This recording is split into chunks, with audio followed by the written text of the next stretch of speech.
Friends, Kadapa జిల్లాలోని బ్రహ్మంగారి మఠంలో చూడవలసిన అద్భుతమైన ప్రదేశాలన్నిటినీ మనం ఈ వీడియోలో చూద్దాం.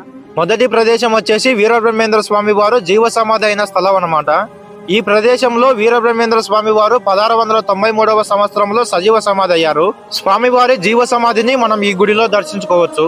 రెండవది వీరబ్రహ్మేంద్ర స్వామి వారు నివసించిన ఇల్లు. స్వామివారు కందిమల్లాయపల్లె గ్రామానికి వచ్చినప్పుడు ఈ ఇంటిలోనే నివాసం ఉండేవారు అనమాట. ఈ ఇంటిని ఇప్పుడు క్లోజ్ చేశారు, ఎందుకంటే పూర్తిగా శిథిలావస్థకు వచ్చేసింది. మూడవది వీరబ్రహ్మేంద్ర స్వామి వారు ఒక్క రాత్రిలో జింక కొమ్ముతో తవ్విన బావి. ఇది స్వామివారు నివసించిన ఇంటి పక్కనే ఉంటుంది. నాలుగవది కందిమల్లాయపల్లె రచ్చబండ.